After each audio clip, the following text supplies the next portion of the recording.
Chapter 1. The storm's fury. Elara Voss clutched the steering wheel of her battered old sedan, her knuckles white against the worn leather. The rain pounded down like 1,000 accusing fingers, blurring the windshield despite the frantic swipe of the wipers. She had been driving for hours, fleeing the wreckage of her life in the city, a cheating fiancé, a dead-end job, and the suffocating weight of expectations that had finally crushed her spirit. At 28, Elara felt like a ghost of herself, weak and discarded, just like the weak girl her ex had called her in his final, venomous text. She needed isolation, a fresh start in the remote town of Silveridge, nestled deep in the Cascade Mountains. But now, as thunder cracked overhead and the narrow road twisted into darkness, she wondered if she'd made a fatal mistake. The storm had come out of nowhere, transforming the scenic drive into a nightmare. Lightning illuminated the dense forest on either side, trees swaying like angry sentinels. Elara's heart raced as the car hydroplaned on a slick curve,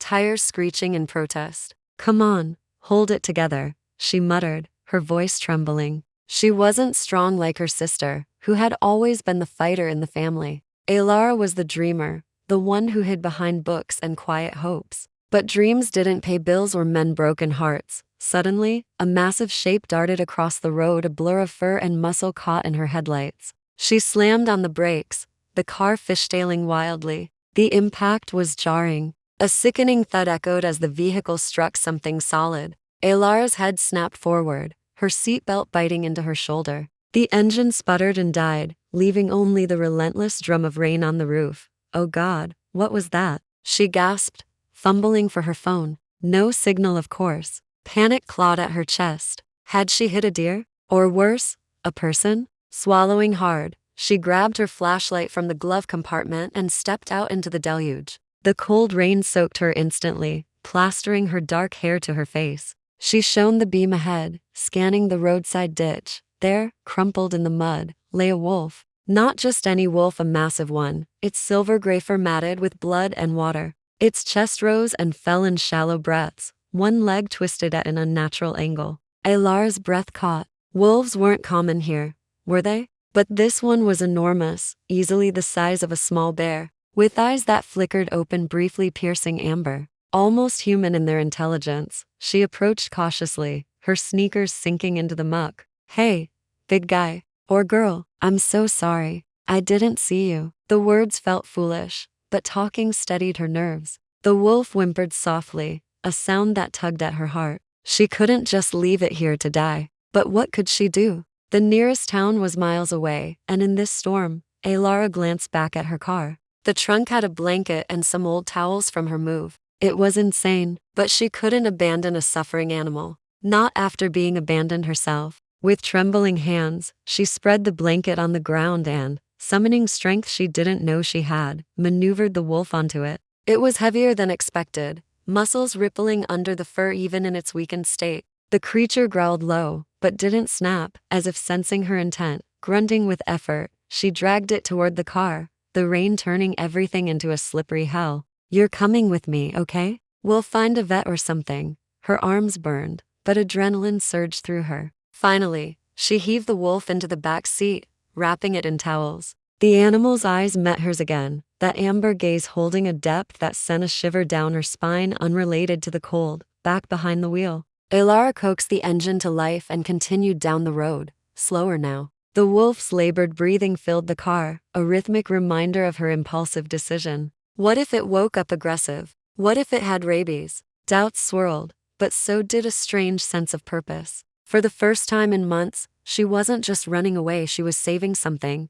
Hours later, or was it minutes? Time blurred in the storm. Elara spotted lights through the trees. A small cabin, isolated but sturdy, with smoke curling from the chimney. It wasn't on her map, but desperation overrode caution. She pulled up, honking the horn. No answer. The door was unlocked though, and the interior was warm, furnished sparsely, with a stone fireplace, a worn couch, and a kitchenette. It looked abandoned, perhaps a hunter's retreat. "I'll be right back," she whispered to the wolf, though it had slipped into unconsciousness. She carried it inside, laying it near the fire. She quickly kindled with matches from the mantel. The flames danced, casting shadows that made the wolf seem even larger. Elara bandaged the leg as best she could with strips from an old shirt she found, her nursing classes from college, coming in handy. The wound was deep, but not fatal if infection was avoided. Exhaustion hit her like a wave. She sank onto the couch, watching the wolf's chest rise and fall. What a night, she murmured, her eyelids heavy. As sleep claimed her, she dreamed of amber eyes and a voice whispering her name, low and commanding. Elara woke to dawn's gray light filtering through the windows. The storm had passed, leaving a crisp chill in the air. She bolted upright, heart pounding. The wolf was gone. The blanket was empty, the bandages discarded. Panic surged. Had it limped outside? She rushed to the door, flinging it open. There on the porch stood a man, tall, broad-shouldered, with tousled dark hair and a chiseled jaw shadowed by stubble. He wore nothing but a pair of loose pants that looked hastily donned, his bare chest marked with fresh scars that mirrored the wolf's injuries. His eyes, those piercing amber eyes, locked onto hers, intense and unreadable. Who are you?" Elara stammered, backing up a step. He was strikingly handsome, in a rugged, dangerous way, like a predator in human form. But something about him felt familiar, pulling at her in a way she couldn't explain. The man tilted his head, a faint smile tugging at his lips, though his expression remained guarded. "Name's Thorne Blackwood. And you saved my life last night." His voice was deep, resonant, carrying an undercurrent of something wild. Elara's mind reeled. Saved his life? But she had rescued a wolf, not a man, unless… No, that was impossible. "I hit a wolf with my car. Brought it here. Where is it?" Thorne's gaze darkened, a flicker of secrecy crossing his features. "The wolf is fine, thanks to you." He stepped closer, his presence overwhelming, filling the small porch with an aura of raw power. She could smell the forest on him, pine and earth, mingled with something musky and intoxicating. Her pulse quickened, a mix of fear and inexplicable attraction. "This doesn't make sense. How did you get here? Are you hurt?" She nodded to the scars on his torso, still raw and pink. He glanced down, as if noticing them for the first time. "Old wounds. Nothing to worry about." But his tone was evasive, and he shifted his weight, wincing slightly. The same leg the wolf had injured. Suspicion bloomed in Elara's chest. He was hiding something. But why? And why did being near him feel like standing on the edge of a cliff, thrilling and terrifying? "I should go. My car's out front." "Wait." Thorne's hand shot out, gently but firmly grasping her arm. His touch sent a jolt through her, warm and electric, like a spark igniting dry tinder. "The roads are washed out from the storm. You're stuck here for now. Let me repay you." "Breakfast?" She should pull away, demand answers. But his eyes held hers, amber depths swirling with unspoken pain and a loneliness that mirrored her own. Against her better judgment, Elara nodded. "Okay, but no more secrets, Thorne. Tell me what really happened last night." He released her, his smile turning wry. "Secrets have a way of revealing themselves, Elara, in time." How did he know her name? She hadn't said it. The question died on her lips as he turned to enter the cabin, his broad back a wall of mystery. Little did she know, this unlikely meeting was the beginning of an entanglement that would unravel her world, drawing her into shadows where fate and fury intertwined. Chapter 2, Whispers in the Woods. Elara followed Thorne into the cabin, her mind a whirlwind of confusion and curiosity. The air inside was thick with the scent of wood smoke and something primal, like damp earth after a rain. The space felt lived in now, with a few personal touches she hadn't noticed last night: a carved wooden wolf figurine on the mantel, a stack of weathered books on wilderness survival, and a faded photograph of a group of people, family perhaps, tucked into the frame of a mirror. Thorne moved with a predatory grace, his bare feet silent on the creaky floorboards, as he rummaged through the kitchenette. "Sit," he said, gesturing to the small wooden table by the window. His voice was a low rumble, commanding, yet not unkind. Elara hesitated, then complied, her wet clothes clinging uncomfortably to her skin. She watched him crack eggs into a cast-iron skillet over the fire, his muscles flexing under the scars that crisscrossed his back. Those marks looked too fresh to be old wounds, as he'd claimed. And how had he known her name? She hadn't introduced herself. "Thorne," she started, her tone tentative. "You said my name earlier. How did you know it?" He paused, his broad shoulders tensing for a fraction of a second before he resumed stirring. "Saw your ID in your wallet. It fell out when you were helping last night." He glanced over his shoulder, those amber eyes catching the morning light like polished gold. Elara Voss. Pretty name. Suits you. She frowned, not entirely convinced. Her wallet had been in her purse, zipped shut in the car, but pushing him might scare him off, and something about this man this stranger drew her in, like a moth to a flame. Maybe it was the isolation, or the adrenaline from the storm, but she felt an odd pull toward him, a sense of familiarity that defied logic. All right, she said, deciding to let it slide for now. And this cabin? Is it yours? Been in my family for generations, he replied, plating scrambled eggs and what looked like wild berries. He set the food in front of her, along with a steaming mug of herbal tea that smelled of mint and pine. We use it as a retreat, away from the noise of the world. Elara took a bite, the warmth spreading through her like a balm. It was simple fare, but delicious, far better than the takeout she'd lived on back in the city. I get that. I'm heading to Silveridge for a fresh start, away from everything. She trailed off, not ready to unpack her baggage with a man she'd just met. Thorne sat across from her, his own plate untouched. He leaned back, arms crossed over his chest, studying her with an intensity that made her cheeks flush. What are you running from, Elara? The directness of the question caught her off guard. She set down her fork, meeting his gaze. Why do you think I'm running? People don't end up in these woods by accident, especially not in a storm like that. His voice softened, a hint of empathy creeping in. I've seen that look before. Like the world's chewed you up and spit you out. Elara's throat tightened. Memories flooded back, her fiancé's betrayal, the way he'd sneered at her vulnerability, calling her weak for crying, for not fighting back. She'd always been the quiet one, the healer, not the warrior. My life fell apart, she admitted quietly. Lost my job, my home, my trust in people. Figured a small town might help me rebuild. Thorne nodded, his expression darkening as if her words stirred something deep within him.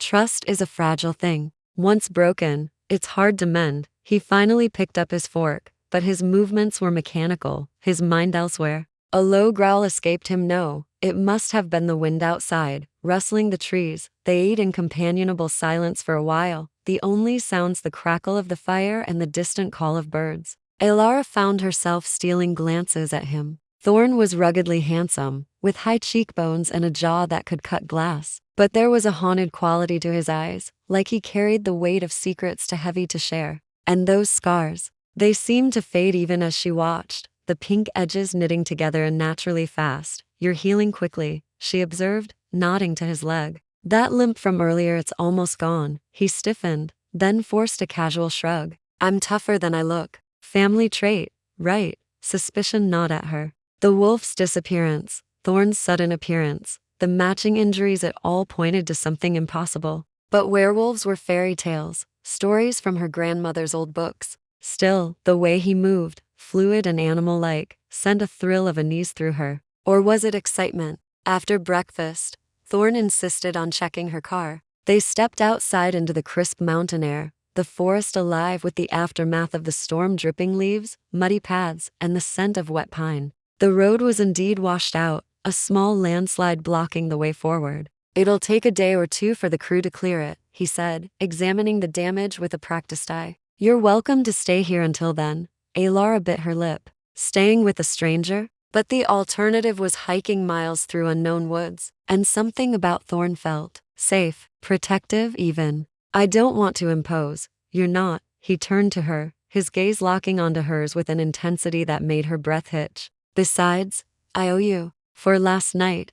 There it was again, that cryptic reference. About the wolf, she pressed, following him as he led her along a narrow trail behind the cabin. Where did it go? I bandaged its leg, it couldn't have just vanished. Thorne's jaw clenched, his steps quickening slightly. Wolves are resilient. It probably woke up and slipped away when you were sleeping, but the door was closed. And you were there. She trailed off as they emerged into a small clearing, where a crystal-clear stream bubbled over rocks. The beauty of it distracted her momentarily, sunlight filtering through the canopy like golden threads. He stopped by the water's edge, dipping his hands in to splash his face. Some things in these woods don't follow the rules you're used to, Elara. Nature has its own ways. She crossed her arms, frustration bubbling up. That's not an answer. You're hiding something. I can feel it. Thorne straightened, water dripping from his chin, his eyes flashing with a mix of amusement and warning. And if I am? Some secrets protect people.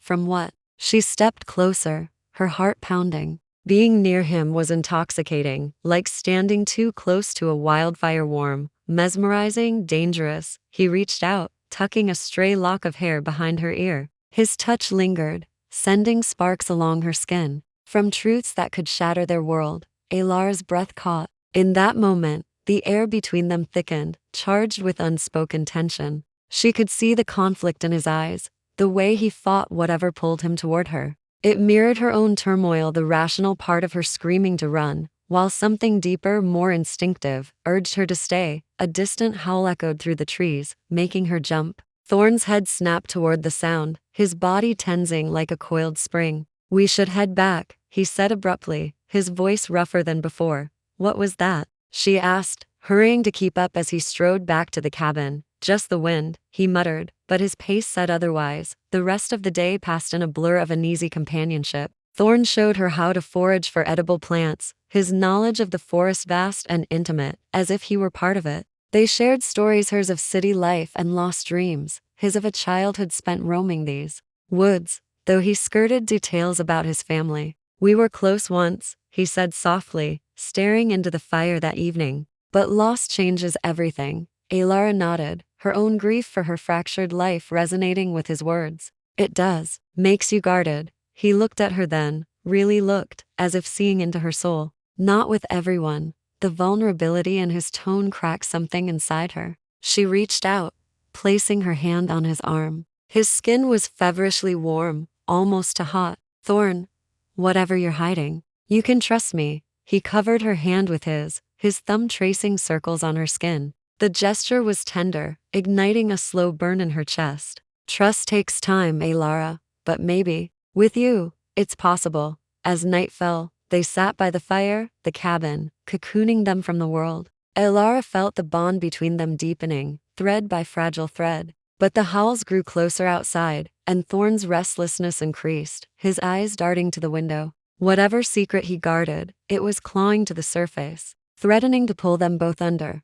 Little did she know, the full moon was rising, and with it, revelations that would test the fragile trust they'd begun to build. Chapter 3. Shadows of the moon. Fire crackled softly in the hearth, casting flickering shadows across the cabin's walls like restless spirits. Elara sat curled on the couch, a woolen blanket draped over her shoulders, while Thorne paced the room with an agitation that grew more pronounced as the night deepened. The howls outside had multiplied, a chorus of eerie calls that seemed to echo from all directions in the forest. They weren't the distant yips of coyotes. These were deeper, more primal, carrying a note of urgency that set her nerves on edge. "Thorne, what's going on out there?" she asked, her voice barely above a whisper. She hugged her knees to her chest, trying to shake off the chill that had nothing to do with the dropping temperature. "Those aren't normal animal sounds." He stopped by the window, his silhouette tense against the moonlit glass. The full moon hung low in the sky, bloated and silver, bathing the woods in an otherworldly glow. Thorne's hands clenched into fists at his sides, knuckles whitening. "Just the local wildlife. They get restless under the moon." His tone was clipped, evasive, but she caught the strain in it, like a man holding back a storm. Elara stood, approaching him slowly. "You've been on edge all evening, pacing like a caged animal. If there's danger, tell me. I can handle it." She placed a hand on his arm, feeling the heat radiating from his skin, hotter than before, almost feverish. His muscles twitched under her touch, as if fighting an invisible restraint. He turned to face her, his amber eyes reflecting the firelight with an intensity that made her pulse quicken. For a moment, something wild flashed in them, a feral glint that vanished as quickly as it appeared. "You think you can handle everything, Elara? Some things are better left in the dark." His voice dropped to a gravelly murmur, laced with a warning that only heightened her curiosity. She didn't pull away. Instead, she stepped closer, drawn by the magnetic pull between them. "Maybe, but hiding doesn't make them go away. I've spent too long hiding from my own shadows, my ex, my failures. It only made me weaker." Her confession hung in the air, vulnerable and raw. She hadn't planned to share that, but with Thorne, words flowed easier, as if he coaxed them out without trying. Thorne's expression softened, the tension in his jaw easing slightly. He reached up, his fingers brushing her cheek in a gesture so tender it stole her breath. You're not weak, Elara. Far from it. Last night, in that storm, you dragged a wounded creature to safety. That takes strength. His thumb traced her jawline, sending shivers down her spine. The air between them thickened, charged with an unspoken energy that made her skin tingle. Then why do I feel like I'm breaking? She whispered, her eyes searching his. In them, she saw a mirror of her own pain, loneliness, loss, a guarded heart afraid to let anyone in. Because healing hurts, he replied, his voice rough with emotion. I've been there. Lost people I cared about. It leaves scars. He glanced down at his chest, where the marks from earlier had faded even more, now faint lines barely visible in the dim light. Elara's gaze followed his, her suspicion reigniting. Those scars. They're almost gone. That's not normal, Thorne. Humans don't heal like that. The word human slipped out before she could stop it, hanging between them like a challenge. He froze, his hand dropping from her face. A low growl rumbled in his chest, definitely not the wind this time. It was him, deep and animalistic, vibrating through the room. Elara's eyes widened, but she didn't back away. Instead, a strange thrill coursed through her, mixing fear with fascination. What are you? She breathed, her heart pounding. Thorne turned away, running a hand through his hair. Don't ask questions you don't want answers to, but his body language betrayed him, shoulders hunched, breaths coming faster, as if battling an internal war. The howls outside crescendoed. Closer now, almost at the cabin's door. Thorne's head snapped toward the sound, his nostrils flaring like he was scenting the air. Stay inside, he ordered, his voice edged with command. Lock the door behind me. Wait, what? You're going out there? Elara grabbed his arm, her fingers digging in. Thorne, no. It's not safe. He looked back at her, his eyes darkening to a stormy gold. I have to. They're calling. With that cryptic statement, he shrugged off her grip and strode to the door, his movements fluid, predatory. Calling? Who? She demanded, following him. But he was already outside, the night swallowing him as he vanished into the trees. The door swung shut with a thud, leaving her alone in the sudden silence. Elara pressed her forehead against the wood, her mind racing. The wolf from last night, Thorne's injuries, his unnatural healing, the growls. It all pointed to legends she'd dismissed as fiction. Shifters, werewolves. But that couldn't be real, could it? Minutes stretched into an eternity. She paced the cabin, mirroring Thorne's earlier restlessness, her thoughts a tangle of worry and wonder. What if he was in danger? What if he was the danger? Yet, beneath the fear, a deeper emotion stirred, a connection that felt fated. As if their paths crossing in that storm was no accident. A sharp yelp pierced the night, followed by snarls and the crash of underbrush. Elara's blood ran cold. Without thinking, she flung open the door and grabbed a flashlight from the hook nearby. Thorne, she called, stepping into the moonlit clearing. The forest loomed, alive with shadows that danced like phantoms. She ventured further, the beam of light cutting through the darkness. Twigs snapped under her feet, her breath coming in visible puffs in the cold air. Thorne, where are you? A rustle to her left made her spin, the light revealing glowing eyes in the bushes, multiple pairs, amber and fierce. Wolves, real ones, circling the edge of the clearing, their fur bristling. Elara froze, her heart hammering. They didn't attack, but their stares were intent, almost intelligent. Then, from the trees, Thorne emerged. He was shirtless now, his pants torn at the hems, fresh scratches on his arms that were already healing. His chest heaved, sweat glistening despite the chill, and his eyes, they burned with that same feral light. Elara, get back inside, he growled, his voice deeper, more guttural than before. The wolves whined, lowering their heads in what looked like submission. One, a sleek gray female, approached Thorne and nudged his hand with her muzzle. He stroked her fur absently, murmuring something low that sounded like a command. The pack dispersed, melting into the shadows. What the hell was that? Elara demanded, her voice shaking. They listened to you. Like you're there, leader, he finished, his tone resigned. He met her gaze, the wildness fading from his eyes, replaced by a vulnerability that tugged at her heart. They're my pack, Elara, or what's left of it. Her mind reeled. Pack? That implied, you're one of them. A wolf? The words sounded absurd, but the evidence was undeniable. The pull she felt toward him, it wasn't just attraction. It was something cosmic, binding. Thorne stepped closer, his presence overwhelming. Not just a wolf, an alpha, Cursed by bloodline to shift under the moon's call, he reached for her hand, his touch gentle despite the power coiling in him. I didn't want you to find out like this. It's dangerous for you, for me. Elara didn't pull away. Instead, she intertwined her fingers with his, feeling the warmth, the strength. Why me? Why do I feel like I've known you forever? A sad smile crossed his lips. Fate has a twisted sense of humor. You're my mate, Elara, the one soul meant to balance mine. But humans and shifters, it's forbidden. My pack lost everything because of a bond like this once. Mate. The word resonated deep within her, igniting a spark of recognition. Her past betrayals paled against this revelation, yet it terrified her. What does that mean for us? It means choices, he said softly, pulling her into his arms. She fit perfectly against him, his heartbeat thundering in sync with hers.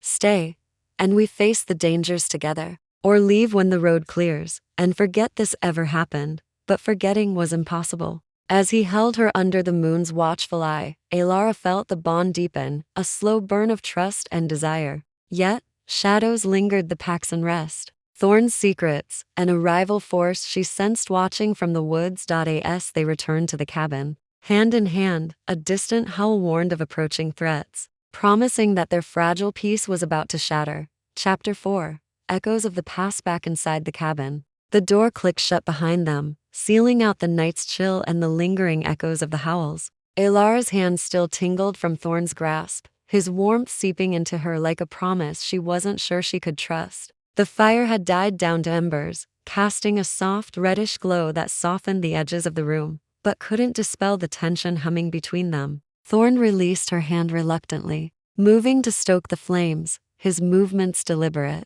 As if buying time to compose himself, Elara sank onto the couch, her mind reeling from his revelations. Alpha, shifter, mate. The words swirled in her head like leaves in a gale, impossible yet fitting the puzzle pieces she'd been collecting since the storm. She watched him, the way his shoulders flexed under his skin, the faint scars now mere whispers of what they'd been. He wasn't human, not fully, and that should terrify her. But instead, it ignited a curiosity that bordered on yearning. A desire to peel back the layers of this man who had crashed into her life like the wolf into her path. Thorne, she said softly, breaking the silence. Tell me more. About the curse, the pack, about what being your mate really means. She needed to understand. To bridge the chasm between her ordinary world and this supernatural one he'd pulled her into, he straightened, logs crackling as fresh flames leaped up. Turning to her, he leaned against the mantel, his amber eyes shadowed. It's not a story with a happy beginning, he warned, his voice low and resonant.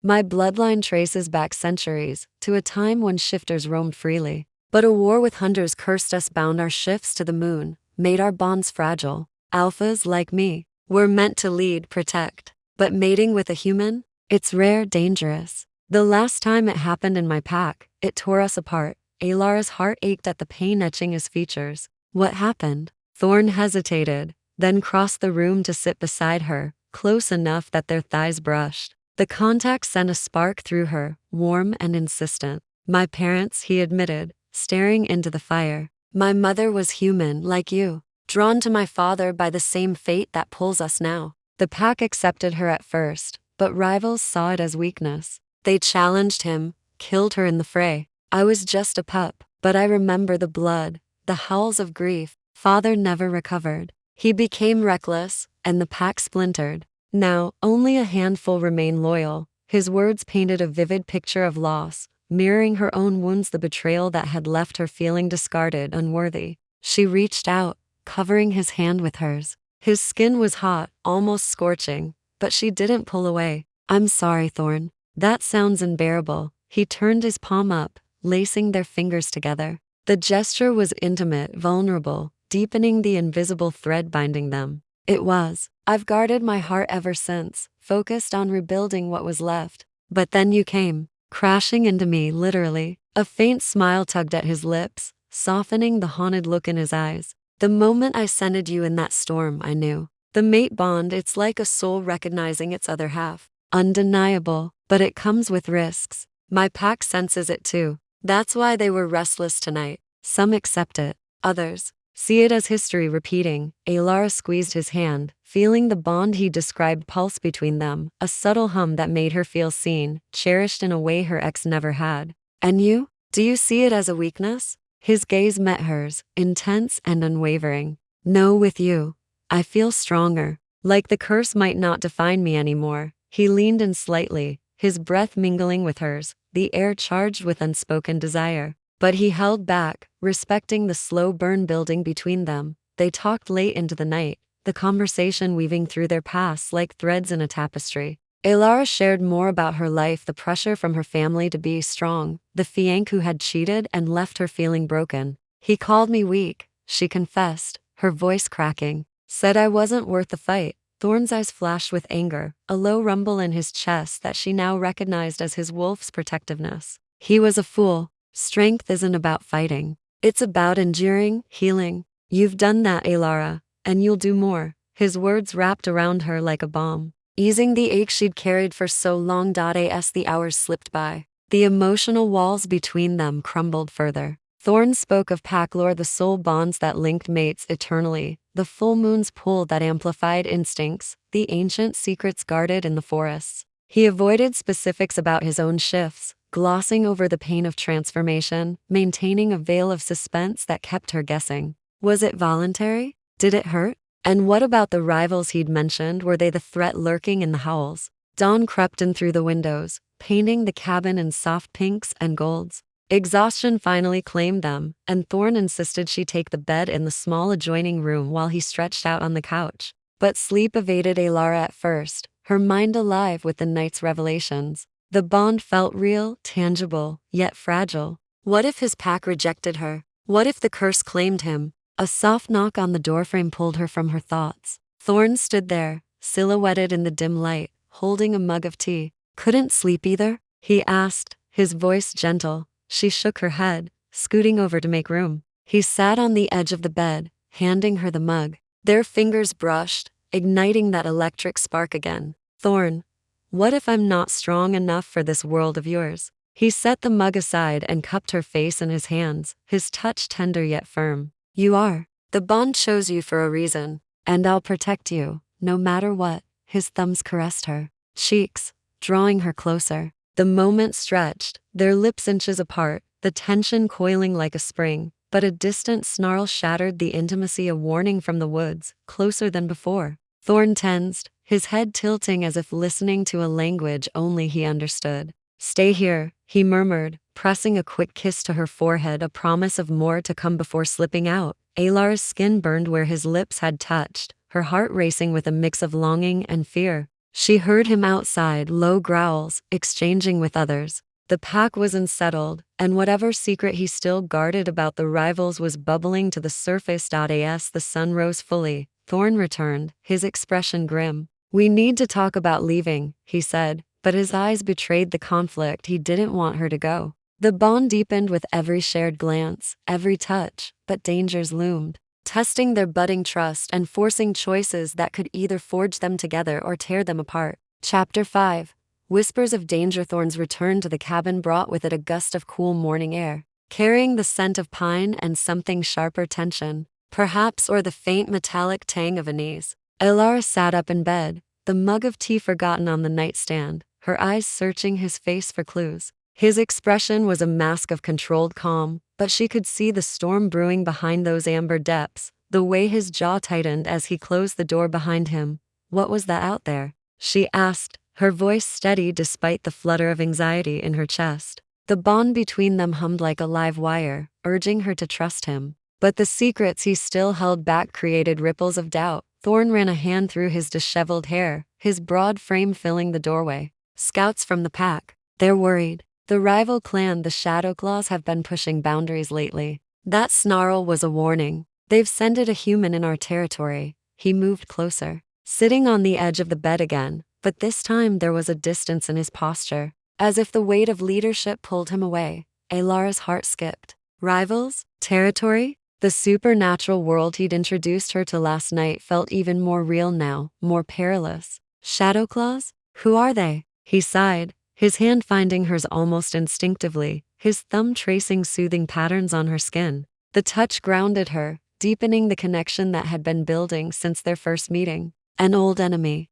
Their alpha, Silas, blames my family for the curse that binds us all. He's ambitious, wants to unite the packs under his rule. If he learns about the mate bond, he'll see it as an opportunity to strike. The vulnerability in his voice tugged at her, mirroring her own fears. Elara squeezed his hand, feeling the warmth that seemed to flow from him into her, easing the chill of uncertainty. Then we face it together. You said the bond makes us stronger. Thorne's eyes softened, a flicker of hope breaking through the shadows. It does, but I won't drag you into this blindly. You deserve a choice, Elara. The road might clear by afternoon. You could leave. Go to Silveridge as planned. Forget the wolf in the storm. Forget me. The words hung heavy, but his grip on her hand tightened, betraying his reluctance. Elara felt a pang in her chest. Leaving him now felt impossible, like severing a part of herself. The pull of the mate bond was subtle yet insistent, weaving their emotions together. His pain became hers, his strength bolstering her own. And if I stay? What then? He leaned in, his forehead resting against hers, breaths mingling in the quiet space between them. Then we build something real. But it means accepting the risks, the shifts, the pack politics, the curse that could claim us both if we're not careful. Elara closed her eyes, inhaling his scent, earth and musk, wild and comforting. In that moment, the emotional barriers she'd built after her betrayal cracked further. Thorne wasn't like her ex. He didn't see her as weak. He saw her as his equal, his anchor. Tell me about the curse, she whispered. The parts you're still hiding. He pulled back slightly, hesitation flickering across his features.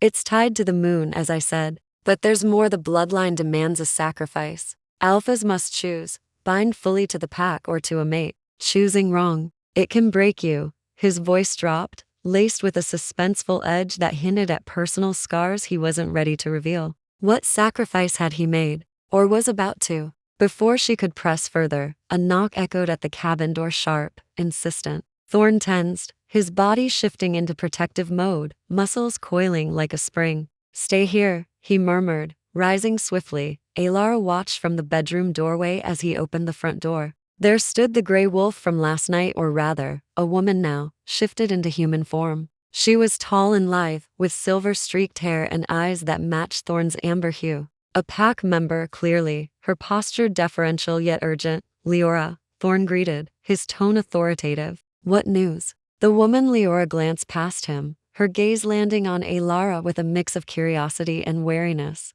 The shadow claws are moving. Scouts spotted them near the river boundary. Silas demands a parley, but it's a trap. And they know about her. She nodded toward Elara, her voice a low whisper. Thorne's growl rumbled deep in his chest, vibrating through the room. How?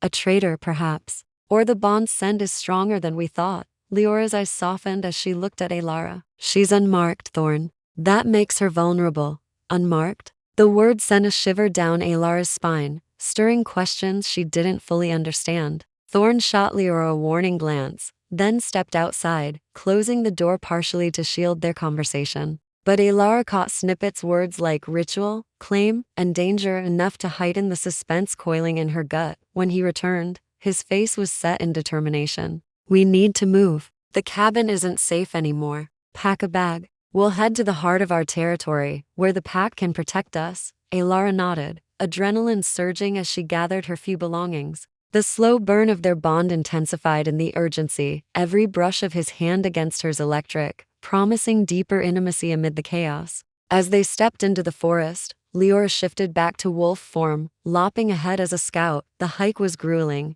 the path winding through dense underbrush and over rocky streams. Thorne stayed close, his presence a constant reassurance. They talked in hushed tones, sharing more fragments of their lives. He spoke of his loneliness as alpha, the burden of decisions that isolated him. Before you, I thought I'd never find balance, he confessed, helping her over a fallen log. His hand lingered on her waist, warm and possessive, deepening the emotional tie. Elara opened up about her own isolation, the way her ex's betrayal had made her question her worth. I felt invisible, she admitted, her voice catching. Like I didn't matter. Thorne stopped, turning her to face him. The forest canopy filtered sunlight onto his face, highlighting the sincerity in his eyes. You matter to me, Elara, more than you know. He cupped her cheek, his touch igniting sparks that traveled straight to her core. The moment stretched, their lips nearly meeting, but a rustle in the bushes pulled them apart. Leora, signaling all clear. As they pressed on, the suspense built. Thorne's secrets lingered, the full extent of the marking ritual, the sacrifice the curse demanded. What would it cost him to claim her? And the rivals? Their threat loomed like shadows in the trees. By midday, they reached a hidden glade, where a cluster of cabins formed the pack's enclave. Wolves and humans emerged, their eyes on Elara with a mix of suspicion and hope. Thorne addressed them, his voice commanding, "She's my mate. We protect our own." Murmurs rippled through the group, but a young shifter stepped forward, his stance challenging. "And if Silas comes for her? The curse weakened us last time." Thorne's eyes flashed, but before he could respond, a howl pierced the air. Hostile, close. The pack tensed, shifting forms in a blur of fur and fangs. "Elara, stay back," Thorne ordered, his body beginning to shimmer with the onset of change. But she saw the pain in his eyes, the secret struggle he hid during shifts. As chaos erupted, their bond pulls stronger, drawing her into the fray despite the danger, setting the stage for sacrifices that would test their love. Chapter 6. Bonds in the stormed glade erupted into a frenzy of motion, the air thick with the sounds of shifting bones cracking, fur sprouting, growls ripping through the tranquility like thunder. Elara backed against a cabin wall, her eyes wide as the pack transformed before her. Wolves of varying sizes and colors emerged from the human forms, their eyes glowing with feral intelligence. The young shifter who had challenged Thorne was now a lean brown wolf, hackles raised, but he fell in line as the hostile howls grew louder. Closing in from the forest's edge, Thorne stood at the center, his body shimmering with an ethereal light as the change overtook him. Elara watched, transfixed and horrified, as his muscles rippled and expanded, his face elongating into a muzzle, dark fur cascading over his skin. But it was the pain in his eyes that struck her deepest, a silent agony he endured without a sound, his amber gaze locking onto hers for a brief, pleading moment before the wolf fully claimed him. He threw back his head and let out a commanding howl. Rallying his pack, the shadow claws burst from the trees. Moments later, a dozen wolves, larger and more aggressive, led by a massive black beast with scars marring its flank. Silas, Elara assumed, his presence radiating dominance that clashed against Thorne's. The two packs collided in a whirlwind of fangs and claws, the glade turning into a battlefield of snarls and yelps. Elara's heart pounded, fear gripping her like icy talons. She wasn't a fighter. She was the one who bandaged wounds, not inflicted them. But seeing Thorne, her thorn pinned momentarily by two attackers, blood matting his fur, ignited something fierce within her. Without thinking, she grabbed a sturdy branch from the ground, swinging it wildly at a stray wolf that lunged toward her. The impact jarred her arms, but the beast yelped and retreated, giving her a fleeting sense of empowerment. "Stay down," Leora's human voice shouted from nearby. She had shifted back partially, her form a hybrid of woman and wolf, claws extended as she fought off an assailant. But Elara couldn't just hide. The bond pulled at her, a visceral urge to protect Thorne as he protected her. Thorne broke free, his powerful jaws clamping onto Silas's shoulder, forcing the rival alpha back. The fight was brutal, but short. Thorne's pack, though smaller, fought with desperate loyalty, driving the intruders to the tree line. Silas retreated with a final, defiant snarl, his pack following in disarray. The glade fell silent, save for the heavy panting of the victors and the whimpers of the injured. Thorne shifted back first, his body collapsing to one knee as the change reversed. Sweat glistened on his skin, fresh wounds knitting closed before Elara's eyes, but slower this time, as if the effort drained him. He looked up, his gaze finding hers across the clearing, relief and concern mingling in those amber depths. Elara rushed to him, dropping to her knees beside him. "Thorne, are you okay?" Her hands fluttered over his arms, checking for injuries, her touch light but insistent. The bond hummed stronger now, amplified by the adrenaline, making every contact feel like a lifeline. He caught her hands, pulling them to his chest where his heart thundered. "I'm fine. But you shouldn't have risked yourself." His voice was rough, laced with a protectiveness that warmed her despite the chaos. "I couldn't just watch," she whispered, her eyes tracing the fading gashes on his torso. "Seeing you like that, it hurt." The admission deepened their connection, her vulnerability mirroring his. In the heat of battle, she'd felt his pain through the bond, a shared echo that bound them tighter. Thorne's expression softened, his thumbs caressing her palms. The bond links us emotions, pain, strength. It's why I hesitate to mark you fully. Once done, there's no turning back. The curse. It demands a price. He glanced away, the suspense of his unspoken secret hanging heavy. What price? His parents' fate flashed in her mind, but there was more, something personal he guarded like a wound. Before she could probe, the pack gathered around them. Leora, fully human now, knelt to tend to a wounded member. The young challenger now revealed as Kai approached warily, his eyes downcast. Alpha, forgive my doubt. She fought for us. The human has spirit, Thorne nodded, helping Elara to her feet. She's more than human. She's my mate. Murmurs of approval rippled through the group, though a few glances held lingering suspicion. The bond's power was evident, but acceptance would take time. As the pack dispersed to lick their wounds and fortify the enclave, Thorne led Elara to a secluded cabin at the glade's edge. It was larger than the first, with a stone hearth and furs draped over simple furniture, a sanctuary for the alpha. He built a fire, the flames dancing in his eyes as he turned to her. You need rest. That branch swing took guts, but you're shaking. Elara realized he was right. Adrenaline ebbed, leaving her trembling. She sank onto a fur-covered bench, watching as he prepared a poultice from herbs in a cupboard. His movements were efficient, almost ritualistic, hinting at the lore he embodied. Tell me about the marking, she said softly. What does it mean? Why the price? Thorne knelt before her, applying the poultice to a small cut on her arm from the fight. His touch was gentle, sending waves of warmth through her. It's a ritual under the moon, a bite that seals the soul bond. It grants you strength, longevity, but ties your life to mine. If I fall to the curse, if the sacrifice isn't met, the bond could consume you too. His voice cracked slightly, revealing the depth of his fear, not for himself, but for her. What sacrifice? She pressed her hand, covering his on her arm. The emotional buildup simmered, their proximity igniting a slow fire of intimacy. He met her gaze, vulnerability raw. An alpha must forsake something vital. For my father, it was his humanity, leading to madness. For me, it might be the pack, or freedom. The curse twists it,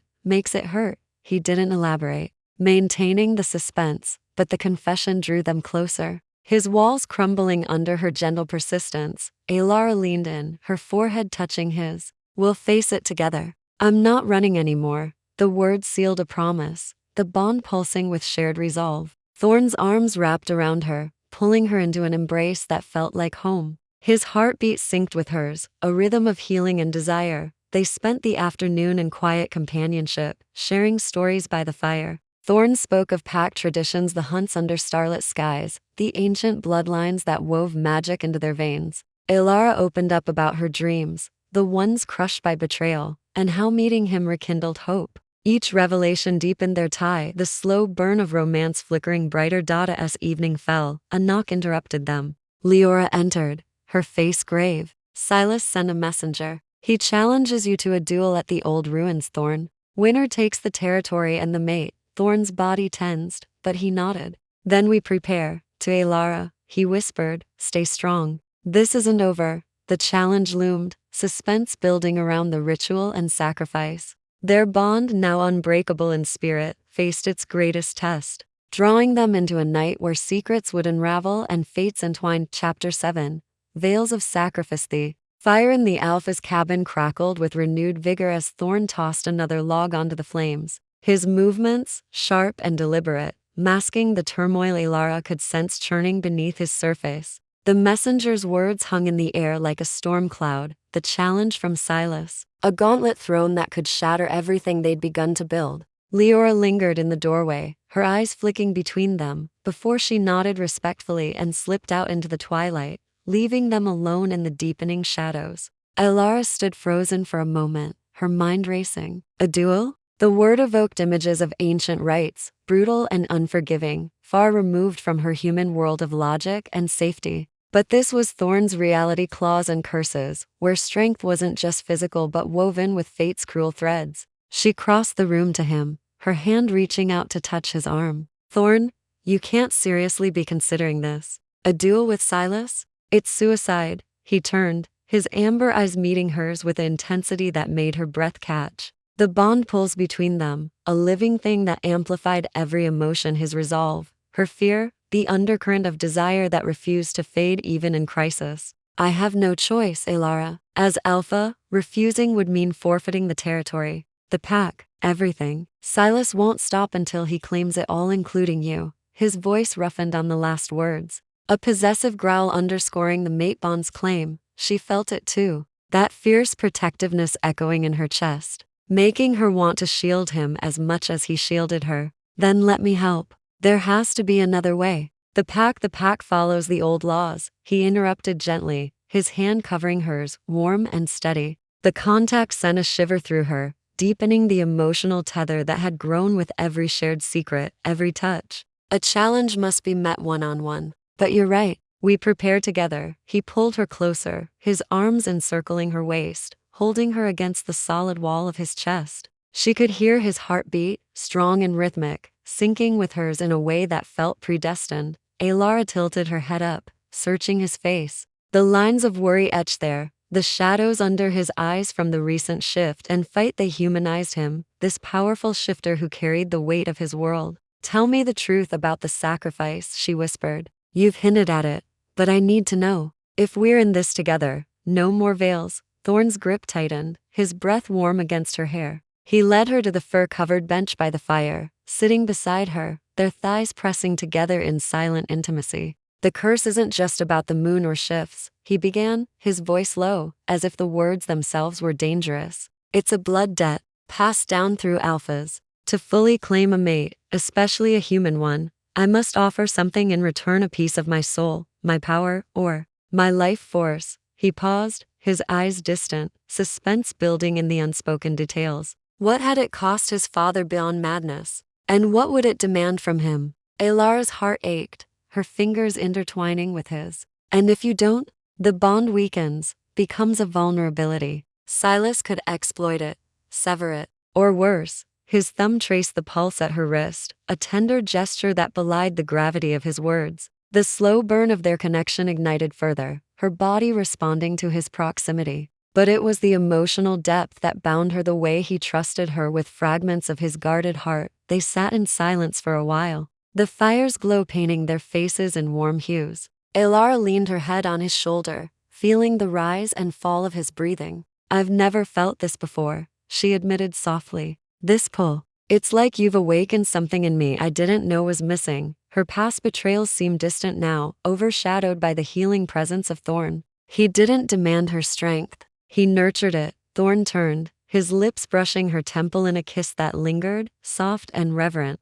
You're my anchor, Elara. In a world of chaos, you steady me. His hand cupped her cheek, drawing her gaze to his. The air thickened, charged with unspoken longing. Their lips met tentatively at first, gentle exploration that deepened as the bond urged them closer. It was a kiss born of vulnerability, tasting of pine and promise, igniting sparks that traveled through her veins. But Thorne pulled back, his breathing ragged, eyes darkened with restraint. Not yet, he murmured. The marking. It has to be right. Under the moon, with the ritual. Rushing it could amplify the curse's price. Elara nodded, though frustration and desire warred within her. The suspense of the ritual hung over them, a secret rite that promised union but threatened loss. What would the bite entail? Pain? Transformation? She traced a finger along his jaw, feeling the stubble, the warmth. Then teach me about the pack, the lore. Make me part of this. He smiled faintly, a rare vulnerability cracking his alpha facade.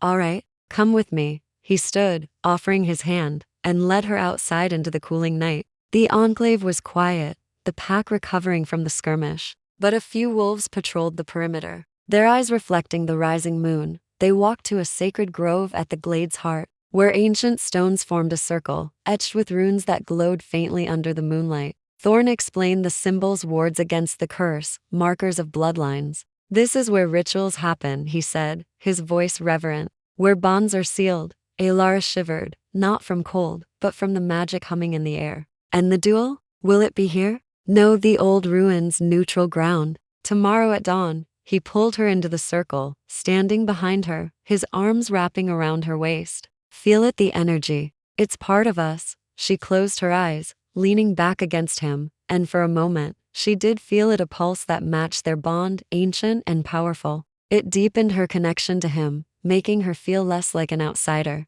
Thorne, whatever the price, we'll pay it together. His hold tightened, his chin resting on her shoulder. I hope so. But Silas, he's not just after territory. He wants the curse lifted for himself, by any means. There's a legend a way to break it entirely, but it requires a pure bond sacrifice. The words sent a chill through her. A pure bond theirs? The suspense thickened, hinting at a greater secret. Was the duel a trap for something more sinister? Thorne's silence on the details only heightened the mystery, his protective nature shielding her from the full truth. As they returned to the cabin, the pack's eyes followed them, some with hope, others with doubt. Kai approached, offering a nod of respect. We'll stand with you, Alpha. Train tonight? Thorne agreed, but first, he drew Elara aside. Rest. I'll join you soon. His kiss was fiercer this time, a promise amid the uncertainty. Alone in the cabin, Elara paced, the bond's pull making her restless. Hours later, Thorne returned, exhausted but unbroken. He collapsed beside her on the bed, pulling her into his arms. Whatever happens tomorrow, he whispered, know this, you're my fate. She held him close, their bodies entwining in chaste comfort, the emotional bond forging stronger in the quiet. But as sleep claimed them, a distant howl warned of betrayal brewing, leading toward a confrontation where secrets would clash and sacrifices demand their due. Chapter 8, Trials of the Hearth. Moon hung high in the velvet sky, its silvery light filtering through the cabin's small window like a silent sentinel, casting elongated shadows across the wooden floor. Elara lay in Thorne's arms, her head pillowed on his chest, listening to the steady thrum of his heartbeat, a rhythm that had become her anchor in this whirlwind of fur and fate. The duel loomed at dawn, a specter that neither could ignore. Yet in this stolen moment of quiet, they clung to each other, weaving deeper threads into the bond that fate had spun. Thorne's fingers traced lazy patterns along her back, his touch light, but laden with unspoken fears. The air was thick with the scent of wood smoke and him, that wild, earthy musk that stirred something primal in her. Elara, he murmured, his voice a low vibration against her ear. If things go wrong tomorrow, don't, she interrupted softly, lifting her head to meet his gaze. Those amber eyes, usually so fierce, now held a vulnerability that mirrored her own fractured past. She placed a hand over his heart, feeling it quicken under her palm. We're not saying goodbyes. You've taught me strength isn't just in claws or curses, it's in this. She pressed her hand harder, emphasizing the bond that pulls between them. Warm and insistent, he captured her hand, bringing it to his lips for a gentle kiss. The gesture was intimate, deepening the emotional current flowing between them. Since the storm, their connection had grown from sparks of curiosity to a slow burning flame, fueled by shared confessions and tender touches. But the suspense of the unmarked bond lingered, a secret veil over what could be. The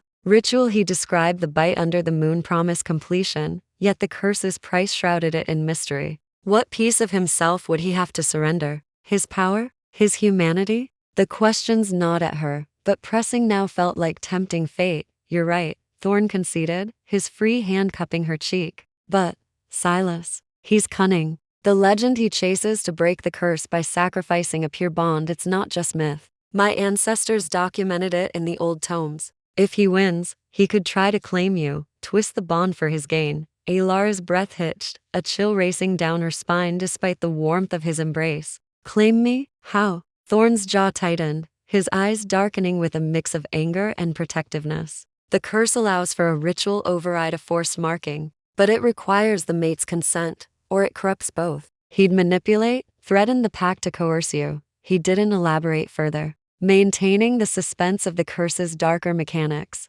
But the implication hung heavy. Her choice could save or doom them all. She shifted closer, her body molding to his, seeking solace in their physical closeness. I won't let him. This bond, it's ours. Fate chose us for a reason. Her words were a vow, echoing the healing she'd found in him. Back in the city, she'd been the weak girl, discarded and doubting. Here, with Thorne, she felt empowered, her emotional scars fading under his gentle guardianship. Thorne's arms tightened around her, pulling her atop him so their faces were inches apart. Fate's cruel sometimes, he whispered, his breath mingling with hers. But with you, it feels like redemption. His lips brushed hers in a kiss that started soft, exploratory, but deepened with the urgency of the night. It was a dance of tongues and sighs, each caress building the slow emotional crescendo between them. She tasted his fear, his love, and poured her own into him trust, desire, a willingness to face the unknown. They broke apart, breaths ragged, foreheads touching.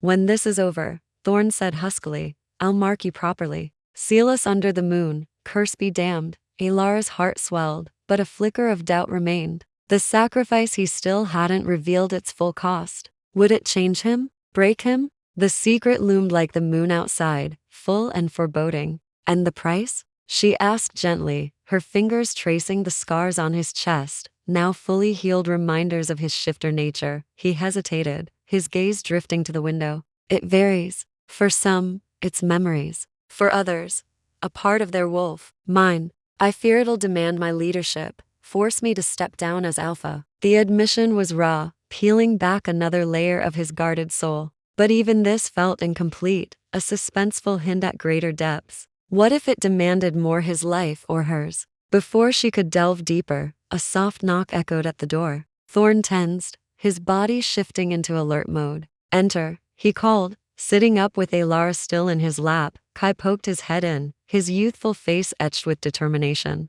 Alpha, the pack's ready for the vigil. Leora's leading the chants at the stone circle. Will you join? Thorne nodded, his hand squeezing Elara's reassuringly. We'll be there. As Kai left, Thorne turned to her. The vigil, it's a tradition before challenges. Strengthens the pack's bond, draws on the ancestors' power. Elara stood with him, slipping her hand into his. Then let's go. Together. The night air was crisp as they stepped into the enclave. The pack gathered in the sacred grove. Torches flickered around the rune-etched stones, casting dancing shadows. Wolves and humans alike formed a circle, their eyes reflecting the firelight. Leora, in her hybrid form, led a low chant in an ancient tongue, words that hummed with magic, vibrating through Elara's bones. Thorne and Elara joined the circle, hands linked. As the chant swelled, she felt the bond amplify, a surge of energy flowing from Thorne into her. It was intoxicating, deepening her connection not just to him, but to the pack's collective spirit. Whispers of emotions brushed her mind: loyalty, fear, hope, hints of the telepathic link that marking would fully unlock. Thorne leaned close, his voice a murmur amid the chant. Feel it? That's us. All of us. You're already part of this, Elara. Tears pricked her eyes, the emotional build-up cresting. For the first time, she didn't feel like an outsider. She felt chosen, vital. I do. It's beautiful. The vigil lasted hours, the pack sharing stories of past alphas, battles won and lost. Thorne spoke of his parents, his voice steady but laced with pain, revealing more fragments of his past. They taught me that love isn't weakness, it's the ultimate strength. His eyes met Elara's, the bond conveying the unspoken. Like as the moon began its descent, the group dispersed, leaving Thorne and Elara alone in the grove. He pulled her into a fierce embrace, his lips claiming hers in a kiss that promised forever. Dawn approaches, he said, pulling back. Stay here with Leora. The ruins are too dangerous. But even as he spoke, a rustle in the bushes set her on edge. A shadow moved, not a pack member. Thorne's head snapped toward it, a growl building in his throat. Go back to the cabin, now. Elara hesitated, the suspense thickening. Was it Silas's spy? Or something tied to the curse's secret? As she retreated, Thorne shifted, bounding into the darkness. The night held its breath, leading toward a dawn where trials would force revelations, and their bond would be tested in blood and fire. Chapter 9. Dawn's reckoning. Elara's feet pounded against the forest floor as she hurried back to the cabin, her breath coming in sharp gasps that misted in the cool night air. Thorne's growl still echoed in her ears, a primal warning that sent chills racing across her skin. The enclave felt eerily quiet now. The vigil's chants faded into memory, leaving only the rustle of leaves and the distant hoot of an owl. She slammed the door behind her, leaning against it, her heart thundering not just from fear, but from the bond's insistent pull. Thorne's emotions bleeding into hers, determination, fury, and an undercurrent of dread. What was out there? A spy from Silas's pack? Or something tied to the curse, a manifestation of the secrets Thorne still held close? He had revealed so much: the ritual, the sacrifices, potential cost to his leadership, but pieces remained shrouded. The legend of breaking the curse through a pure bond sacrifice gnawed at her. Was their connection the key Silas sought? And what if the price demanded more than Thorne let on, perhaps a choice between his wolf and his love? She paced the room, the fire's embers casting flickering light that danced like restless spirits. Minutes stretched into an eternity, her mind replaying their kiss in the grove, the way his lips had claimed hers with a desperation born of impending loss. The bond deepened with every shared moment, transforming her from the broken woman who'd fled the city into someone resilient, intertwined with this supernatural world. Yet, the suspense of the unmarked state left her yearning for completion, for the ritual that would seal them eternally. A scratch at the door made her freeze. "Thorne?" she called, her voice trembling. The door creaked open, and he slipped inside, human once more, his chest heaving, fresh scratches on his arms already fading. Blood knot had stained his hands, and his eyes burned with a feral intensity that hadn't fully receded.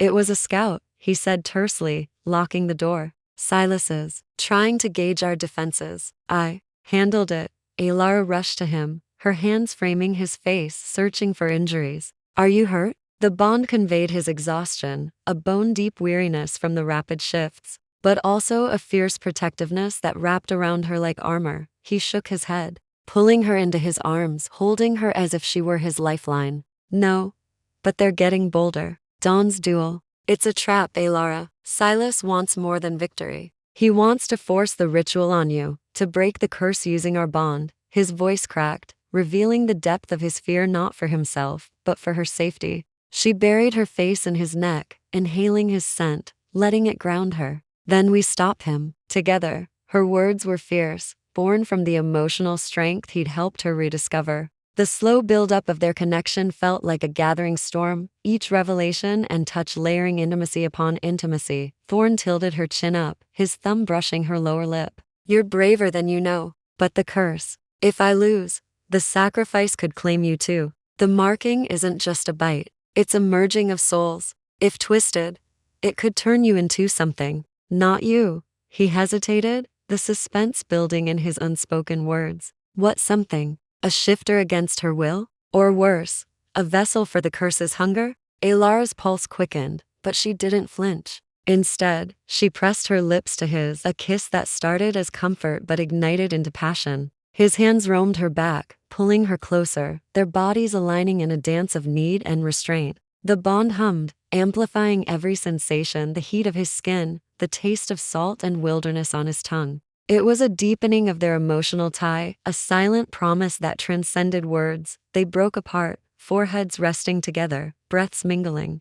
"I can't lose you," Thorne whispered, his voice raw. "Not when I've just found you." "You won't," she replied, her fingers threading through his hair. "Tell me everything. No more secrets. What else does the curse demand?" He led her to the bed, sitting with her in his lap, his arms a secure cage around her. The cabin's warmth enveloped them, a cocoon against the encroaching dawn. "The sacrifice isn't fixed," he confessed, his voice low. "It reveals itself during the ritual. For my father, it was his sanity, driven mad by the bond's intensity. For me, it might demand I relinquish my wolf, become human, or worse, bind you to the pack's fate, sharing our pains." He paused, his eyes shadowed, maintaining the mystery of the curse's ultimate twist. Could it require a life? Hers? The uncertainty hung like a blade. Elara's heart ached for him, the alpha burdened by legacy. She traced the lines of his face, memorizing every feature, the strong jaw, the faint scar above his brow. "Whatever it is, we'll face it. You've given me strength, Thorne. Let me give you mine." He smiled faintly, a rare vulnerability cracking through. "You already do." Every day, they lay down together, her head on his chest, talking in hushed tones as the night waned. He shared more lore, the ancient pacts that birthed the curse, the bloodline's hidden powers. She confessed her deepest fears, the way her ex's betrayal had made her doubt love's existence. "But with you," she said, "it feels real." Faded. Thorne's hand stroked her hair, his touch soothing. "It is. The mate bond doesn't lie." The emotional buildup crested in these quiet admissions, their souls entwining as surely as their bodies nestled close. Yet, the suspense lingered, the ritual's approach, the duel's peril, the curse's veiled demands. As gray light seeped through the window, heralding dawn, a knock roused them. Leora stood outside, her face grim. "It's time, Alpha. The pack awaits at the ruins." Thorne rose, pulling Elara with him. He dressed swiftly, donning a simple tunic that did little to hide his powerful form. "Stay with the pack," he instructed, but his eyes pleaded for her safety. She nodded, though resolve burned in her. "Come back to me." He kissed her fiercely, a seal of their bond, then shifted, bounding into the forest with the pack trailing. Elara followed at a distance, the bond guiding her like a compass. The ruins loomed ahead, an ancient stone arena overgrown with vines, pulsing with residual magic. Silas waited in wolf form, his black fur bristling, surrounded by his enforcers. Thorne shifted back to human, facing him across the circle. "This ends now," Thorne growled. Silas transformed, a sneer on his scarred face. "Indeed. But not before I claim what's mine." The bond, the cure, the duel began, a blur of shifts and strikes, claws raking stone and flesh. Elara watched from the shadows, her heart in her throat, the bond conveying every blow Thorne endured. As the fight intensified, a revelation dawned. Silas's moves hinted at insider knowledge. Was there a traitor? Thorne faltered once, blood flowing, but rallied with a roar. The suspense peaked. Would the curse intervene? Would the sacrifice reveal itself here? As dawn broke fully, the battle teetered, leading toward a climax where bonds would break or forge anew, and secrets would demand their toll. Chapter 10. Fractured bonds. First rays of dawn pierced the canopy above the ancient ruins, gilding the weathered stones in hues of gold and crimson, as if the sun itself bled for the violence unfolding below. Elara crouched in the shadows of a crumbling archway, her breath shallow, every fiber of her being attuned to the brutal dance in the arena. Thorne and Silas circled each other, their forms a blur of human and wolf, shifting seamlessly in a symphony of snarls and strikes. The bond thrummed in her chest like a second heartbeat, conveying Thorne's pain with each claw that raked his flesh, his determination fueling her own resolve. Silas lunged, his black wolf form massive and unrelenting, jaws snapping inches from Thorne's throat. Thorne twisted, shifting mid-air to counter with a powerful swipe that sent Silas skidding across the moss-covered ground. Blood speckled the stones, a stark reminder of the stakes. The pack watched from the perimeter, a ring of tense wolves and humans, their loyalty to Thorne palpable but strained by the curse's shadow. Leora stood nearby, her hand on Elara's shoulder, a silent urging to stay hidden. But how could she? The pull was too strong, the fear of losing him too acute. "Thorne," Elara whispered under her breath, her fingers digging into the stone. The duel wasn't just a fight for territory. It was a battle for their future, for the bond that had reshaped her world. In the city, she'd been adrift, wounded by betrayal. Here, with him, she found purpose, a love that healed even as it terrified. Thorne shifted back to human, panting, his body slick with sweat and blood. "Yield, Silas," he growled, his voice echoing off the ruins. "This curse binds us all. Breaking it through force will only doom you." Silas transformed, laughing a cold, mirthless sound. "Doom? No, brother. The legend promises freedom. A pure bond. Sacrifice yours and the humans will lift the curse for me. Imagine, shifts without pain, power without price." His eyes gleamed with fanaticism, locking onto the shadows where Elara hid. "Come out, little mate. Witness your alpha's fall." Elara's blood ran cold. He knew she was there. The bond surged, Thorne's protectiveness flooding her, urging her to run. But she stepped forward, defiance burning in her eyes. "I'm not your pawn," she declared, her voice steadier than she felt. The pack murmured, surprise rippling through them. Thorne's gaze snapped to her, a mix of horror and pride. "Elara, no." Silas seized the distraction, shifting and charging at Thorne. They collided in a tangle of fur and fangs, rolling dangerously close to the arena's edge. Elara's heart clenched as Thorne's pain lanced through the bond, a deep gash across his side that refused to heal quickly, the curse perhaps amplifying the wound. She felt his exhaustion, the toll of leadership and love weighing on him. Leora pulled her back. "You can't interfere." The laws, but Elara shook her off, the emotional tie to Thorne overriding caution. In that moment, the bond deepened, evolving from a pull to a profound union. She could almost hear his thoughts. "Stay safe. For us." It was more than attraction. It was soul deep, a healing force that mended her past fractures while exposing his. The fight intensified, Silas pinning Thorne against a stone pillar, jaws inches from his neck. "The sacrifice starts now," Silas snarled, his voice distorted in wolf form. "Her bond will be mine." Thorne's eyes met Elara's across the arena, amber depths swirling with unspoken love and regret. The suspense of the curse's secret peaked with the price reveal itself here, in blood. He had hinted at losing his wolf or leadership, but what if it demanded his life to save hers? With a surge of strength, Thorne bucked Silas off, shifting to deliver a crushing blow. But Silas recovered, his enforcers inching closer, breaking the duel's sanctity. A traitor? Kai, the young challenger, growled low, his eyes darting suspiciously. Elara couldn't stand idle. She dashed forward, grabbing a loose stone from the ruins, a makeshift weapon, echoing her branch from the earlier skirmish. "Get away from him,"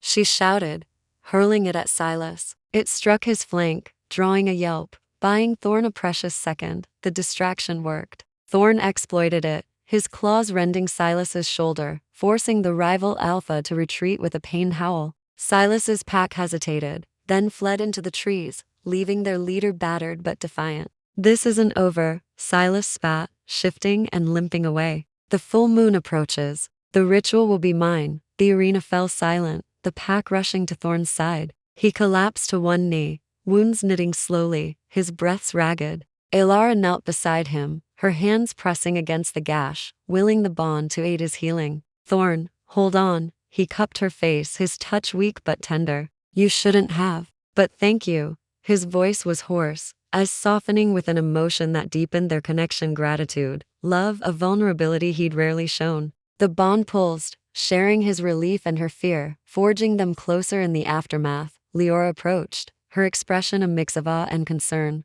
"She saved you, Alpha. The human has the heart of a wolf." Thorne nodded, pulling Elara into his arms despite the pain. "She's more than that. She's my everything." The words were a confession, the slow burn of their romance cresting into revelation. In her arms, he felt whole, the curse's weight lighter when shared. As the pack helped him stand, Thorne whispered to her, "The curse. It stirred during the fight. The sacrifice, it's clearer now. To mark you, I must forsake my immortality, become vulnerable like you." The admission hung heavy, suspense lingering in the details he withheld. Immortality? Shifters lived long, but eternal. And what other costs lurked? Elara's eyes widened, but she squeezed his hand. "We'll decide together. After you heal." They returned to the enclave, the pack's respect for Elara growing, murmurs of acceptance weaving through the air. Thorne rested in the cabin, Elara by his side, tending his wounds with herbs and gentle touches. Their conversations flowed deeper, sharing dreams of a future and bound by rivalry, a life where the bond could flourish. But as night fell, a full moon rising ominously, Silas's threat echoed.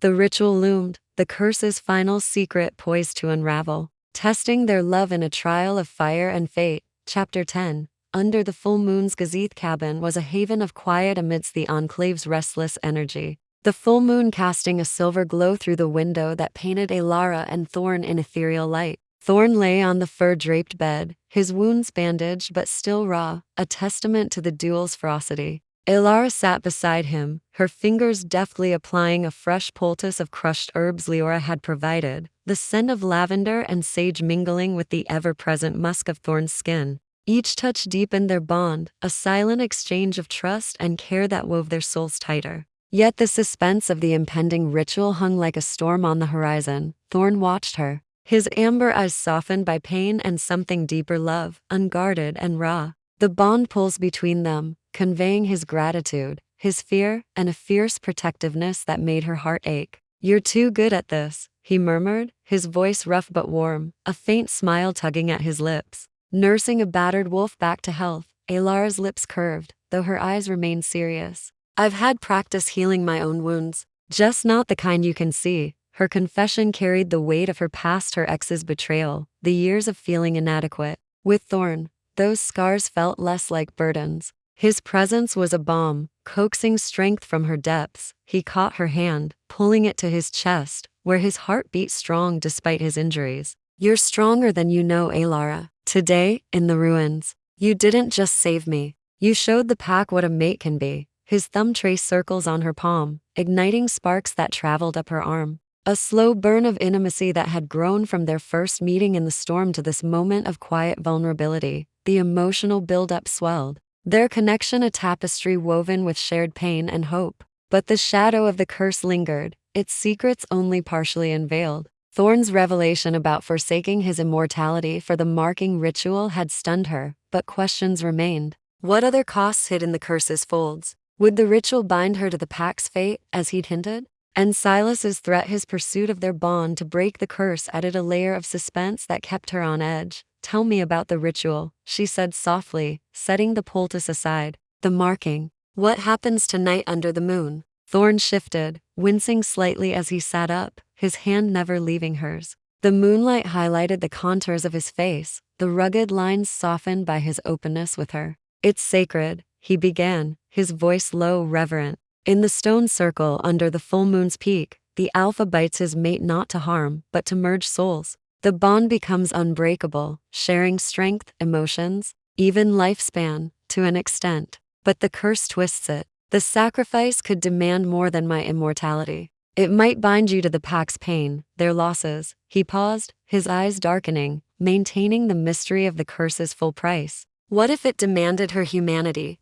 or his life? Elara's breath caught, the weight of his words settling in her chest. Yet, the bond urged her forward, not away. And if we don't do it? If we avoid the ritual? Then the bond remains incomplete, he said, his grip tightening. Vulnerable. Silas could exploit it, force a corrupted marking. Or the curse could unravel us slowly, draining our strength. His voice dropped to a whisper, laced with fear. I've seen it happen. My parents, torn apart by an unclaimed bond. The confession deepened their emotional tie, his vulnerability mirroring hers. Elara leaned in, her forehead resting against his, their breaths mingling. Then we do it, together. Whatever the price, we'll face it. Her words were a vow, born from the healing she'd found in him. He didn't see her as weak. He saw her as essential, his equal in a world of fangs and fate. Thorne's hand slid to her cheek, his touch igniting a warmth that spread through her core. You're my salvation, Elara. But I won't lie, it terrifies me, what I might lose to keep you. His lips brushed hers, a kiss that started gentle but deepened with the urgency of the looming ritual.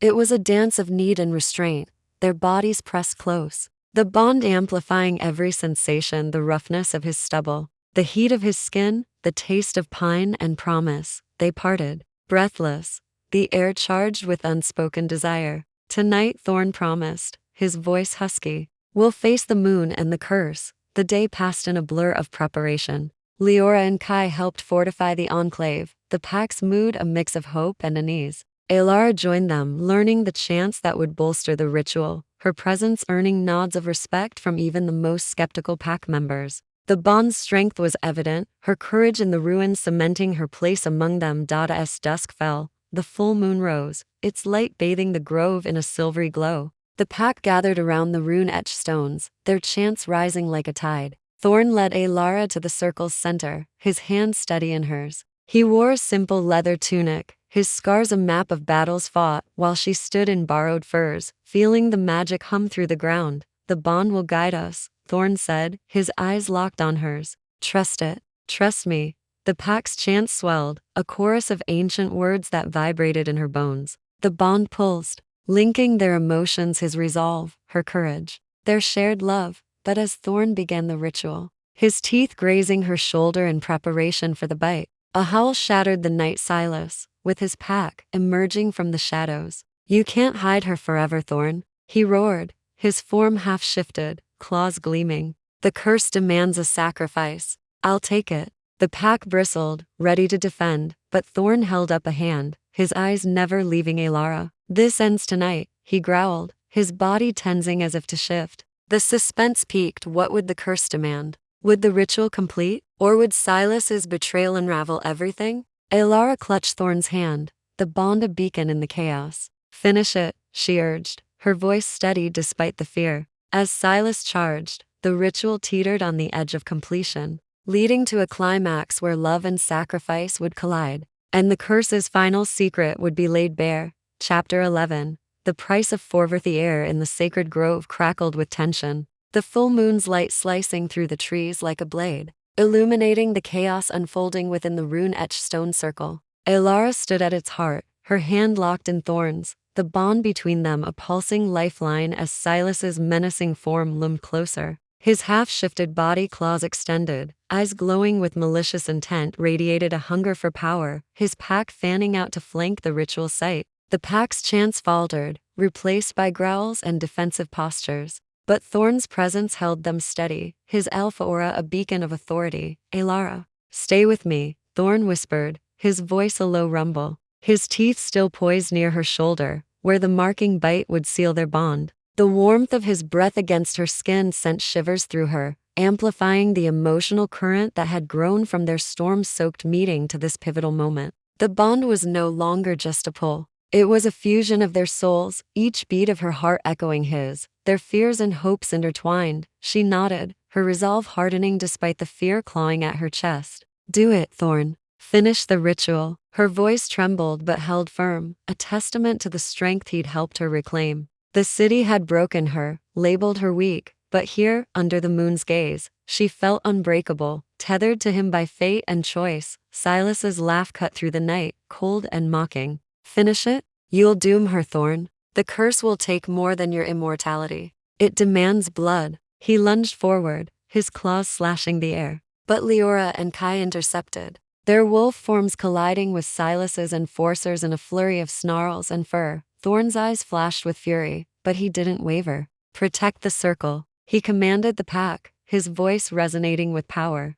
Then, to Elara, softer, trust me, this is our moment. His gaze locked onto hers, amber depths swirling with love and determination, deepening the emotional bond that had carried them through battles and secrets. The chants resumed, ragged but defiant, as the pack fought to hold the line. Thorne's teeth grazed her shoulder again, a gentle pressure that sent a jolt through the bond, a promise of unity, of forever. But the suspense of the curse's price hung heavy. He'd spoken of losing his immortality, perhaps his leadership, but Silas's words hinted at something darker: blood, a life. Whose? The mystery tightened its grip, a shadow over the ritual's sanctity. As Thorne's teeth broke her skin, a sharp sting gave way to warmth, the bond flaring like a supernova. Elara gasped, feeling his essence pour into her: strength, pain, love, and a flicker of something ancient, wild, and untamed. The world blurred, the moon's light intensifying, the runes glowing brighter. She felt the pack's collective spirit, their loyalty and losses, weaving into her own. It was intoxicating, overwhelming, yet grounding, as if she'd always belonged here. But the ritual faltered as Silas broke through, tackling Thorne to the ground. The bond screamed with Thorne's pain, a deep gash across his chest mirroring Elara's fresh mark. Blood seeped from both, a chilling symmetry. The sacrifice. Silas roared, his claws poised. Her life for the curse's end. Elara's heart stopped. Was this the price: her life? Or had Silas twisted the truth? She staggered forward, the bond urging her to act. No, she cried, grabbing a ritual dagger from the stone altar, its blade etched with runes. She slashed at Silas, not with skill but with desperate courage, drawing a yelp as the blade nicked his flank. Thorne seized the moment, shifting to wolf form and driving Silas back. The pack rallied, overwhelming the enforcers. But Elara felt a shift within her, a pull from the curse itself, as if it tested her resolve. The mark on her shoulder throbbed, not with pain, but with power, amplifying her connection to Thorne. His thoughts brushed hers. Stay strong. We're not done. The fight ended as swiftly as it began, Silas retreating with a final, venomous glare. The next moon, Thorne. I'll claim her yet. His pack vanished into the forest, leaving the grove littered with blood and broken vines. Thorne shifted back, collapsing beside Elara, his wounds severe but healing. She knelt, tears streaming as she pressed her hands to his chest, the bond conveying her fear and love. You did it, she whispered. The ritual, it's complete, isn't it? He nodded, his hand covering hers, blood mingling. The bond is sealed. You're mine, and I'm yours. His voice was weak but fervent, the emotional climax of their journey cresting in this moment. The slow burn of their romance had erupted into a flame that burned away doubt, leaving only certainty. But the curse's price remained a shadow. Thorne pulled her close, his lips finding hers in a kiss that tasted of blood and salvation. The sacrifice. It took my immortality, he confessed, his breath ragged. I'm mortal now, like you. But there's more. The curse tied you to the pack. You'll feel their pain, their triumphs. He hesitated, suspense lingering in his eyes. What else had the curse claimed? A piece of his wolf, perhaps, or a deeper cost yet to reveal. Elara felt it, the pack's emotions, faint but present, like whispers in her mind. It was daunting but empowering, a sign of her new place. I can handle it, she said, her voice steady. With you. The pack gathered, their eyes reflecting awe and acceptance. Lior knelt, offering a fur cloak to Elara. You're one of us now, marked and bound. Welcome, Alpha's mate. Thorne stood, pulling Elara with him, his strength returning. We rebuild, he declared to the pack. Silas is wounded, but he'll return. We prepare for the next moon. As they returned to the cabin, hand in hand, the bond hummed with new depth, their love a beacon against the curse's shadows. They spent the night talking, planning, their intimacy growing through shared dreams, a future where they balanced human and shifter worlds. Elara's past wounds felt healed, her strength no longer questioned. Thorne, mortal now, found peace in her presence, his guarded heart open, but as dawn broke, a faint howl echoed, a reminder of Silas's promise. The curse's final secret, its full price loomed, setting the stage for a final challenge where their bond would face its ultimate test. And the forest would whisper truths yet to be unveiled. Chapter 12. Shadows of peace. The morning sun filtered through the cabin's window, casting a golden glow over Elara and Thorne as they lay entwined on the fur-draped bed, the quiet aftermath of the ritual wrapping them in a fragile cocoon. The mark on Elara's shoulder throbbed faintly, a reminder of the bond now sealed, a soul-deep connection that pulsed with Thorne's heartbeat, his emotions weaving through her like threads of light and shadow. The enclave outside hummed with activity, the pack repairing the damage from Silas's attack. But inside, time seemed to pause, granting them a moment to breathe, to feel the depth of what they'd forged. Elara traced her fingers along Thorne's chest, where his wounds had healed into faint scars, a testament to his new mortality. The curse's price, his immortality surrendered, hung between them, a sacrifice that had anchored their bond but left unanswered questions. What else had the curse taken? The suspense lingered in his guarded glances, the way his eyes darkened when she probed too close to the ritual's full cost. Was there a hidden toll, a piece of his wolf or soul still at risk? You're quiet, Thorne murmured, his voice a low rumble as he tucked a strand of her dark hair behind her ear. His touch was tender, igniting sparks that deepened the emotional current between them. The slow burn of their romance had blossomed into something undeniable, each moment of vulnerability knitting their hearts closer. She smiled faintly, her hand resting over his heart. Just feeling you. The bond, it's like I can hear your thoughts, sense your strength. It's overwhelming, but, right. Her words carried the weight of her transformation from the broken woman who fled the city to the mate of an alpha, empowered by love and fate. The pack's acceptance, earned in the ruins, had solidified her place, but the faint whispers of their emotions through the bond were a new weight she was learning to carry. Thorne's eyes softened, reflecting the morning light like polished amber. You're part of us now, Elara. My mate, my anchor. He leaned in, his lips brushing hers in a kiss that was soft yet fervent, a reaffirmation of their union. The bond hummed, amplifying the warmth of his breath, the steady rhythm of his pulse. It was a moment of healing, their past wounds, her betrayal, his losses fading in the light of their shared future, but the peace was fragile. Silas's parting threat echoed in her mind, and the curse's lingering mystery cast a shadow. Thorne, she said, pulling back slightly, her fingers tracing the mark on her shoulder. You said the sacrifice took your immortality, but there's more,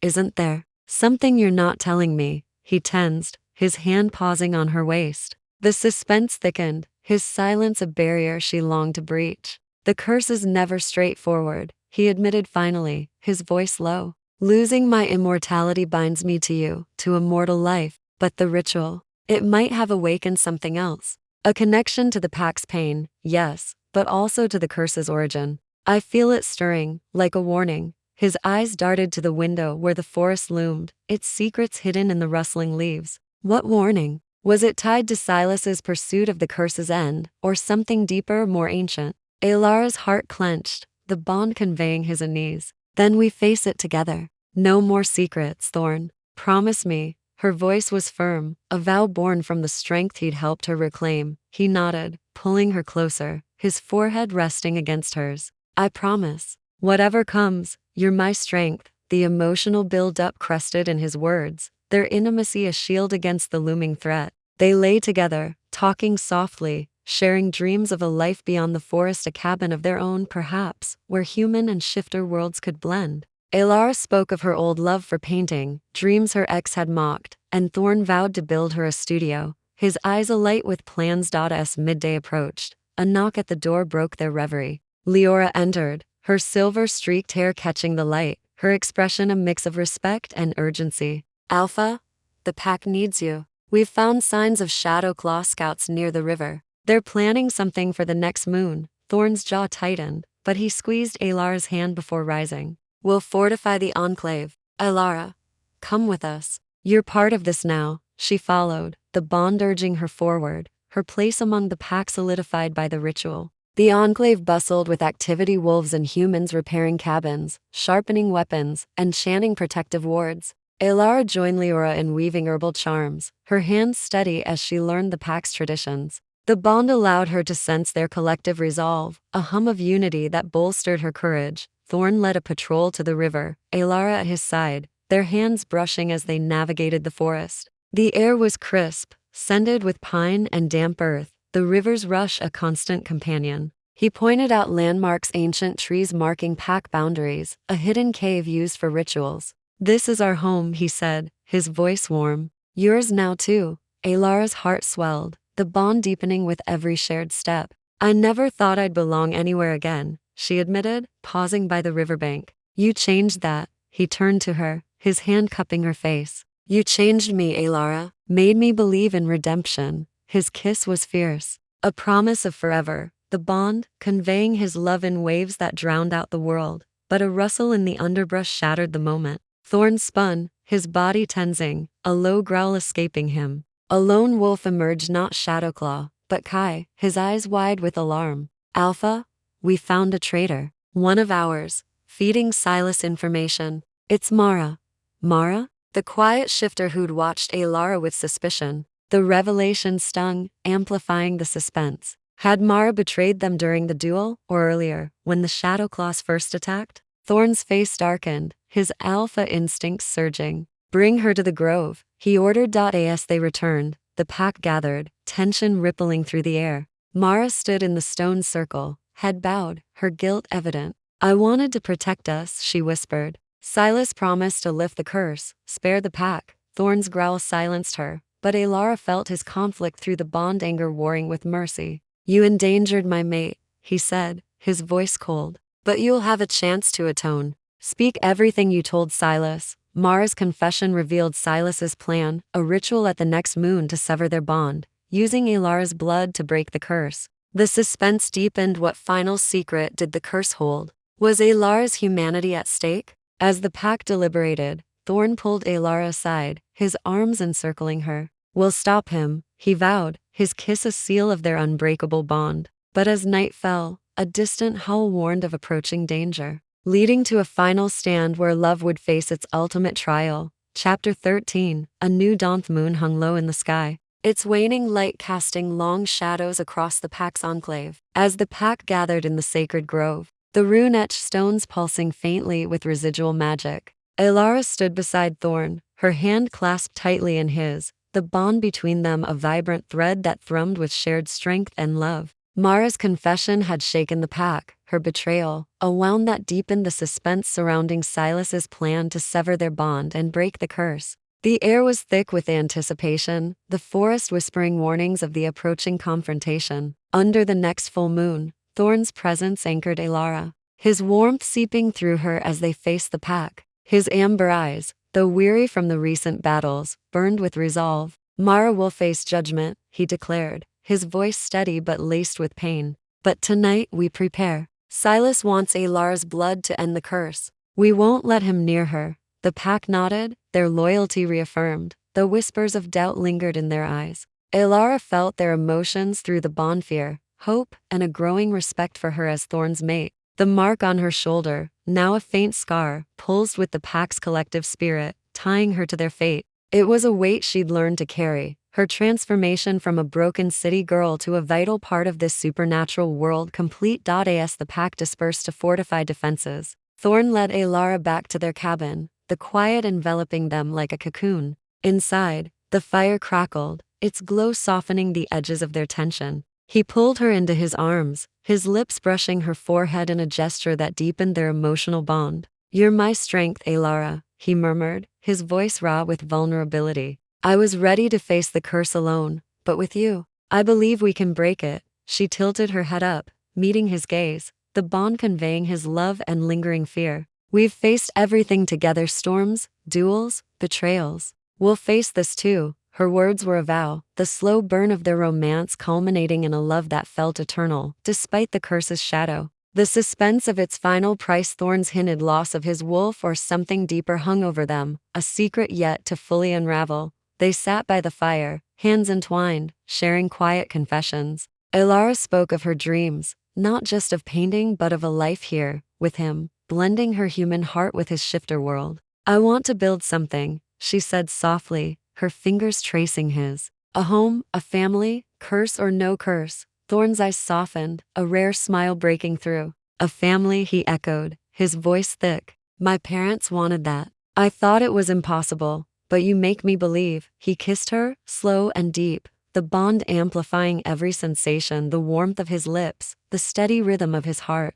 It was a moment of healing, their past wounds fading in the light of their shared future, but the suspense persisted. Thorne pulled back, his expression turning serious. "The curse's origin, it's tied to a blood pact, an ancient betrayal between shifters and humans. Breaking it requires a pure bond, but the sacrifice, it might demand my wolf entirely, leaving me human, powerless." His voice dropped, the mystery deepening. "Or it could ask for you to share the curse, to become like us." Elara's breath caught, the possibility chilling yet strangely alluring. Become a shifter? The bond pulsed with her curiosity, her trust in him overriding fear. "If it saves you, saves us, I'd consider it. But we decide together." He nodded, pulling her close, their bodies molding together in silent promise. The emotional build-up crusted, their love a fortress against the looming threat. They spent the night planning, Thorne teaching her the final protective chants, their voices blending in harmony.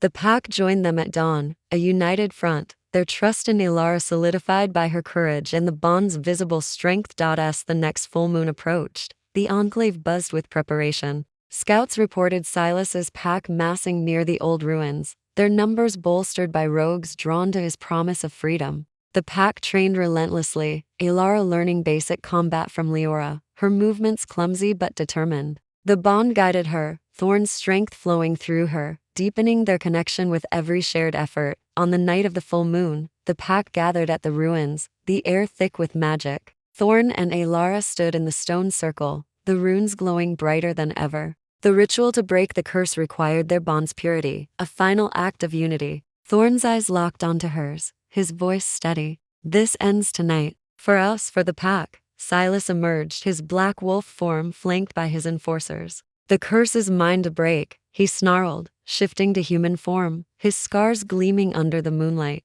"Her blood will free us all," Thorne growled, his body shimmering with the onset of a shift. "You'll never touch her." The pack formed a protective ring, but Elara felt the curse stir, a dark pulse that tugged at the bond. The final secret, would it demand her transformation, or his wolf's death? The battle erupted, wolves clashing in a whirlwind of fangs and claws. Thorne and Silas met in the center, their fight, a brutal dance of power. Elara stood ready, the dagger in her hand, the bond guiding her actions. As Silas lunged for her, Thorne intercepted, taking a deep wound to protect her. The bond screamed with his pain, but also his resolve. In that moment, the curse revealed its truth, a voice in Elara's mind, ancient and cold. One must become the other, or both will fall. The sacrifice was clear, either Thorne lost his wolf, becoming fully human, or Elara embraced the curse, becoming a shifter. The suspense peaked, her choice, the key to their survival. "Thorne," she cried, rushing to his side as he pinned Silas. "I choose you. Let me take it." Her words unleashed the bond's full power, the runes flaring blindingly. Thorne's eyes widened, understanding dawning. With a final roar, he drove Silas back, the rival alpha collapsing, defeated. The pack subdued the enforcers, and Elara knelt beside Thorne, her hands on his face. "I'll become like you," she whispered, tears falling.